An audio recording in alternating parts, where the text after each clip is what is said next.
Machine of Death, Flaming Marshmallow. I'm so freaking excited I can hardly stand it. Tomorrow is my birthday. The birthday everybody waits and waits for. And until you get there, you just hate that all your old friends already got theirs and you're the only one without it yet. And sometimes you think, holy freaking F, I'm never going to turn 16, but then you do. At first I'm afraid I won't be able to sleep. I turn off the light, but after lying in the dark for half an hour, I turn it back on. I look at the calendar hanging on the wall above my bed. I reach up, lift it off its nail with one hand, and snuggle back under the covers. Taking the calendar with me, and running a finger over all the red X's, marked over all the days leading up to this one. It's a little cold out, and the last thing in the universe I want to do is catch an effing cold the week of my birthday, so I snuggle down into the warmth of my flannel sheets even more. I know there are going to be parties this weekend, and I'm going to want to go.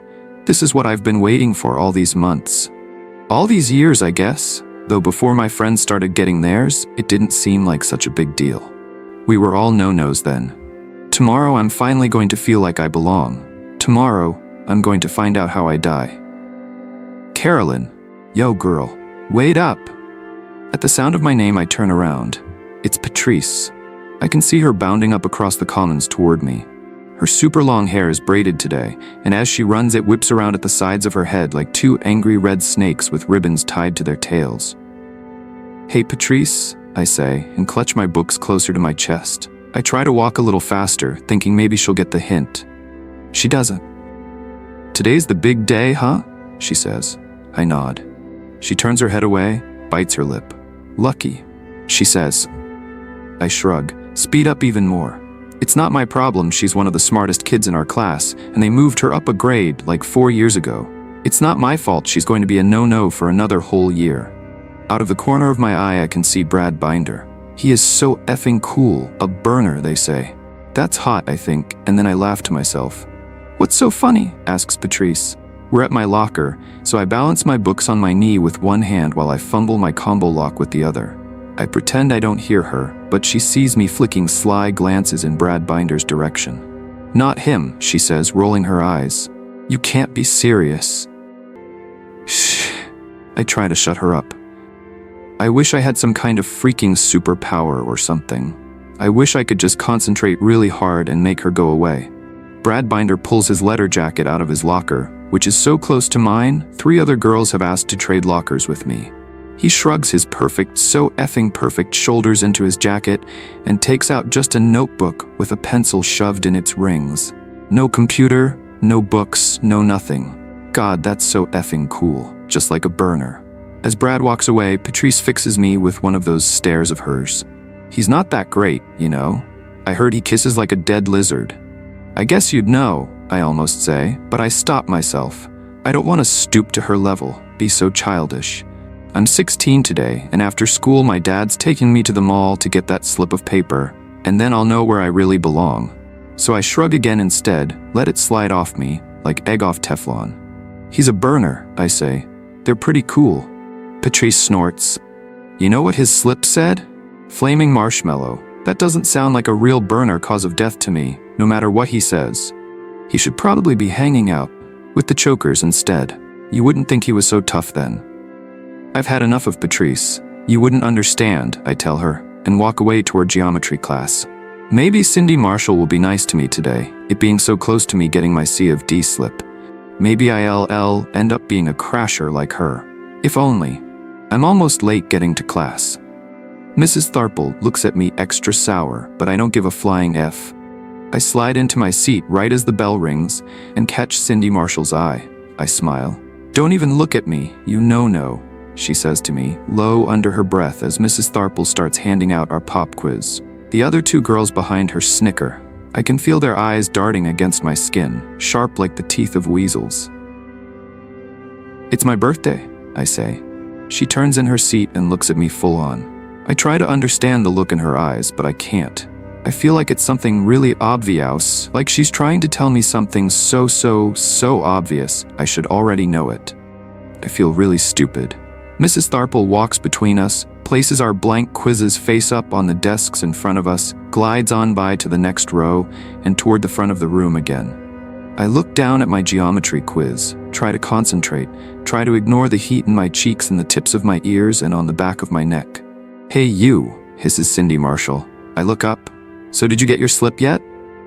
I shake my head. "After school," I tell her. She narrows her eyes. I can sense the other girls, crashers both, also watching me, but I play it cool. I hope. She nods. "If you get your C of D and it's crashing, anything, plane, car, bike, hot freaking air balloon, whatever, you come talk to me again. Tomorrow." I have to bite the insides of my cheeks to keep from smiling. I try to look like this isn't the best offer I've gotten all morning. I try to look tough. I want to be crasher material, I really do. "Tomorrow," I say, and she nods again once. Not one of those girls acknowledges my existence the entire rest of the class. But I don't care. Everything will be different tomorrow. Tomorrow my life can begin. Lunch isn't what I'd hoped for. I've spent all this time counting down to my birthday, thinking this is the day everything changes. But it isn't. I don't feel like a no-no anymore, even though technically I still don't actually know. I'm under 18, so I have to have my parent or legal guardian with me to get my slip. If I could have, I would have ditched lunch today, gone to the mall, gotten the whole thing over with. Instead, I have to wait for my dad to get off work. It's so unfair. So even if I get my slip tonight, nobody but me is going to know my cause of death until tomorrow. Well, my parents will know, and my little brother, I guess. And I'm sure I could call Patrice and tell her. But why? After tomorrow, I'll have new friends to hang out with. But for today, I'm still stuck in No-Noville. I grab my tray and slide onto the bench at the end of the table. Patrice waves me down further toward her end, but I pretend I don't see her. I line up my 8 extra packets of mustard and start tearing the corners off one by one, slowly squeezing out the sharp yellow and gooping it all over the top of my synthesized proteins and pressed vegetable shapes. Covertly, I scan the room, wondering, fantasizing about where I might be allowed to sit tomorrow. Who's gonna welcome me with open arms? It all depends on my C of D. A ruckus is going on over in the corner. Of course, it's the burner kids, cracking each other up, starting a food fight. The burners, the drowners, the crashers, the live wires, and the fallers, all the violent accidentals. They sit in mingled clumps along the 2 tables, in the corner. That's the coolest corner, and I'm pretty sure I'll get to sit there tomorrow, or at least close. The next couple tables out wouldn't be so bad. You've got the med heads and the sharpies and the bullets. Mostly malpractice and murder, right? Though some kids sneak in there who should probably be over with the suicides. I can see those from here, all dressed in black and with pale faces. They look like a bunch of crows pecking at their food. Just please don't let me be at one of the last 2 tables. Sickness and old age. Ugh, they look boring even eating lunch. That would be my C of D if I was forced to sit at that table, bored to death. Happy birthday, Carolyn. I'm so startled, I squeeze a mustard packet too hard and it squirts all down the front of my dress. I start to dab it with a napkin, but I'm just turning bitter yellow clumps into bitter yellow smears. I'm so sorry, Carolyn. I look up into Jamie's face. We used to be friends a long, long time ago. He lives just down the street, and we used to ride bikes together every single day. I can still taste the sun and summer dust on my tongue, just looking at him. We stopped hanging out when his parents joined the Anti-Ma-D League. Sometimes on the way home from school, I see his mom standing out in front of the mall with her placard and her sandwich board. Leaves are for living, say her signs some days. Others, people against machines of death, or even, don't ask, don't know, you have a choice. Jamie's almost 18, and he's still a no-no. I'd just die if that were me. I'd just die. It's okay, Jamie, I tell him. Don't worry about it. He has a couple of napkins in his hands, and he's dipping them in his water and holding them out to me. He started to dab one on my breast, but figured out in time it probably wouldn't be such a good idea. I try to stifle a sudden memory of me and him kissing behind the convenience store dumpster. I was probably about 12 or 13, and he was 14 or so. Right before his parents joined the league. I remember he tasted like strawberries. I hope Jamie doesn't see my ears and neck turn red. He's one of the few people who knows me too well for me to hide it.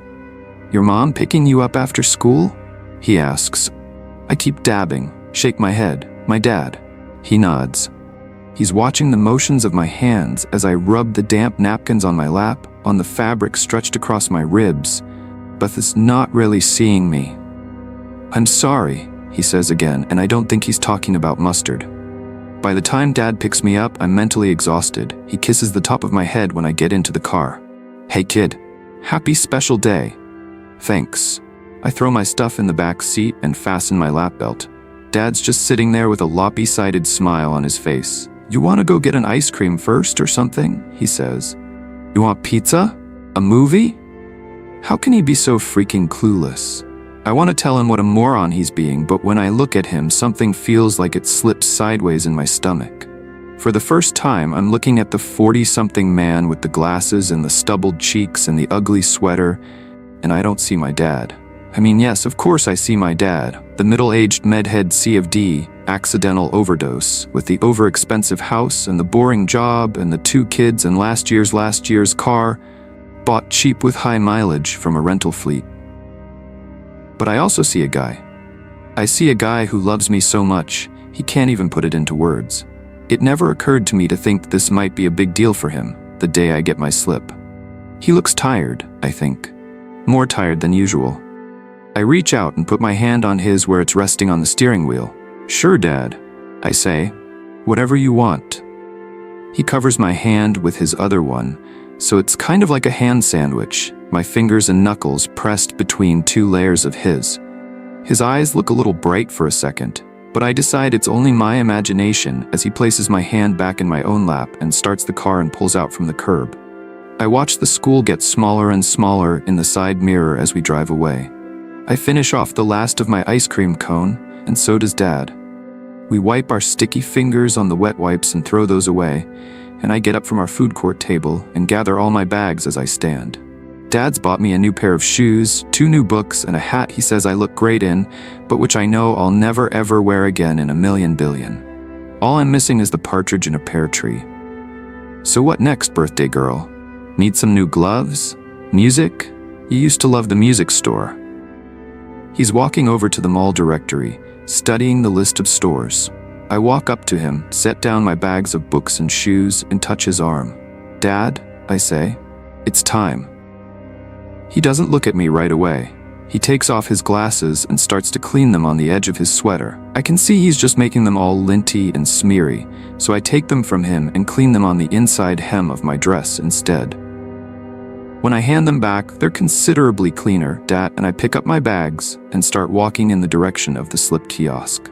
I don't have to look up the location on the mall directory. I know exactly where it is. There's not a 15-year-old in the country who doesn't know the location of the nearest machine. I know its hours of operation. Regular mall open hours, 10 a.m. to 9 p.m. I know how much it costs, $19.95 plus tax. I even know the brand. Deathomat by Didco. We give the same results for less. The only thing I don't know is what's going to be on that strip of paper when it scrolls out of that slot. It's getting kind of late and the mall's going to close soon. Most of the stores are empty. It's a school night, so nobody my age is around. It's mostly tired-looking shop clerks with achy feet and straggly-haired moms pushing heavy strollers. The machine kiosk is in a darkish corner over by the restrooms. The janitor has the door propped open to the ladies, and even though I kind of have to go, I'm not about to brave the janitor and his stinky mop. Besides, I don't want to put this off anymore. I need to know. Dad pauses when we get to the machine. He fumbles with his wallet, pulls out his identity and credit cards. He clears his throat, but doesn't say anything, doesn't look at me. I thought Dad's hand shook a little when he slid his cards into their proper slots and keyed in his and my social security numbers and other information, but I'm sure I was imagining things. It was probably just my brain buzzing. That's what it feels like inside my head right now. Like all the curves and loops and folds of my brain are buzzing with tiny bees, or maybe electric currents. I guess brains are after all, though. Filled with electric currents. That is, not tiny bees. The machine's green light comes on and an arrow points to the small, shiny, self-cleaning divot in the otherwise dull metal. I set my bags down at my feet, slowly reach one finger toward the indention. Carolyn! I jump, look up into Dad's face. He pushes his glasses back on the bridge of his nose, fumbles it a little, blinks. For an extra $5, it will tell you your blood type, your glucose levels, and whether or not you're pregnant. He points to the list printed on the machine's face. Then he frowns, distracted. Hey, there's no way you might be pregnant, is there?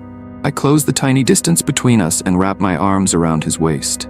He hugs me back, and for a second, as I breathe in the warm, fuggy sweatered dadness of him, I feel like the most precious and important thing in the universe. Without letting go of Dad or giving him any warning, I reach behind him and jab my finger into the shiny divot. Dad flinches and presses my face closer to his chest. A tiny slicing pain flits across my finger, then numbness as the machine sprays its analgesic and disinfectant. I pull back from Dad, and he clears his throat and lets me go.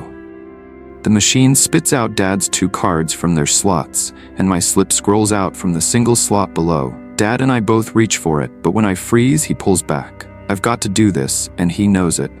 He plucks his plastic from the machine and slides the cards into his wallet while I uncurl my slip and read.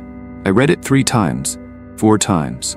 I'm on my 5th when Dad, unable to contain himself, gently tugs the paper from my stiff fingers and reads aloud. Death by Millennium Space Entropy, he says. But Dad wraps both arms around me and swings me up into the air like he hasn't done since I was a very, very little girl.